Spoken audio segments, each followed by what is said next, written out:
joined by the lovely Barbara McNaught from Momentum for Australia. Thank you for joining us. Thank you for inviting me. It's a pleasure. Now, the Pink Ribbon Ball is in its 10th year and continuing to raise education and awareness for all individuals with breast cancer and for the community more so as well. Correct. So, first of all, congratulations, because you've driven this initiative for those 10 years and seen the changes and developments. Tell us about the Pink Ribbon Ball and, in essence, why people should get involved. Well, first of all, because it's a fabulous event. Huh?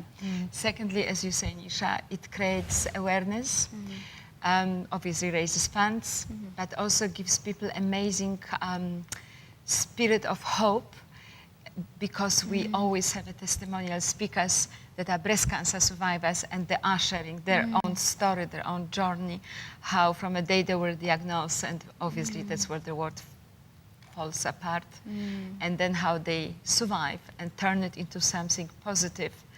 And they all say things do happen for a reason, and now I know why, which is astounding, because as we know, It sounds like the essence of the evening is really around that positive psychology, around people appreciating the journey, understanding and being aware that prevention is often better than cure. However, obviously cure is important. But tell us about your focus on research, because that's fantastic. Yes, I think, well, the Pink Ribbon Ball, since its inception, fundraises awareness and funds for breast cancer research.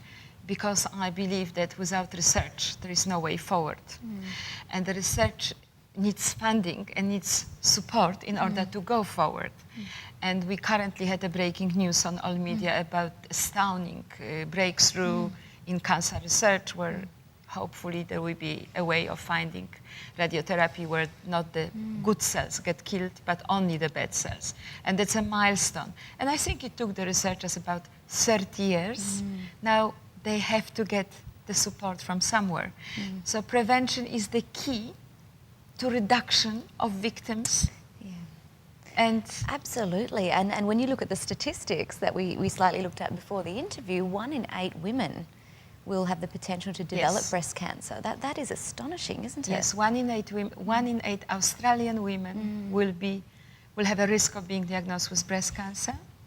2013, the predicted numbers are 14,940, so close to 15,000 women. So nearly someone you know, your mum, your sister, your friend, your colleague.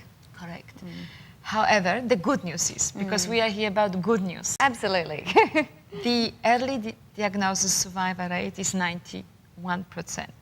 The overall 5-year survival rate is 98% for localized breast cancer.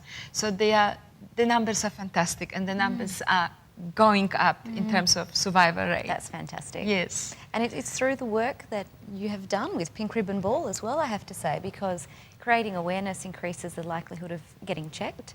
And it's not just women, it's men as well, where it's important. But you know, the universe and what's happening out there also helps in sending the message out there, because as we know, so many younger women get diagnosed, you know, so many prominent women, Angelina Jolie syndrome, Kylie Minogue years ago. And that actually activated the whole new movement of young women understanding, okay, the fact that we're young doesn't mean we are, you know, not at risk. They are in the same risk.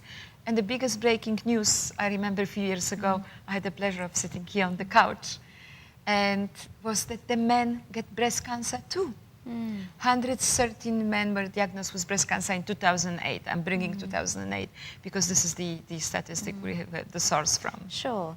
And so it's really a cause that both men and women, all ages, should be involved in. And I really admire the positive psychology that you have behind the event, because I think that itself is amazing. Thank you. And the only way forward, really, with such serious issues like this. Absolutely. Now tell us a bit more about the event. So it's a gala ball. It's the 10th anniversary. What do we expect when we come? Well, we're trying to create an amazing momentum around number 10, because it's a decade.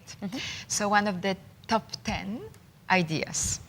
Top 10 restaurants in WA were invited to donate a voucher for 6 people to enjoy corporate lunch or dinner. Lovely. I won't disclose whom we have so far, but it's progressing very well. Great. So this will be obviously used as a fundraising prize on the night.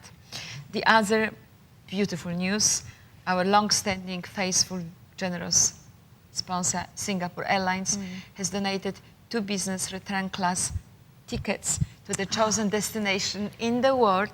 Wow, you get to choose. Which will be won in the raffle on the night. I have That's seen lovely. business class. I haven't experienced it in person, but it looks like a dream. Oh, Absolutely. So we will have, of course, amazing entertainment. We will have the Bell of the Ball, which is a Ooh. tradition.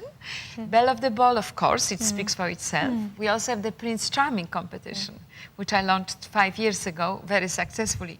We need Prince Charming. so you're going to say very sexy then. Absolutely. So we invite public women to send us information, email about their Prince Charming, a man in their life that makes them feel like a princess every day, not just once a year. Wow, wonderful. Yes. Look, it sounds like an amazing event. And to find out more information, where do we go? Well, momentumwf.com.au, Ticketmaster, or consequently The Couch, whom I thank very much for being here today, our wonderful media affiliate. And we love everyone to come, and I love to sit here shortly and say the event is sold out.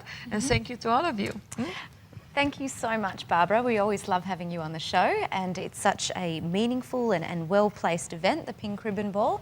So to find out more, you can go to the websites Barbara mentioned, or of course, visit us on thecouch.com.au. We'll see you again soon, I'm sure. Thank you very much. Looking forward to it.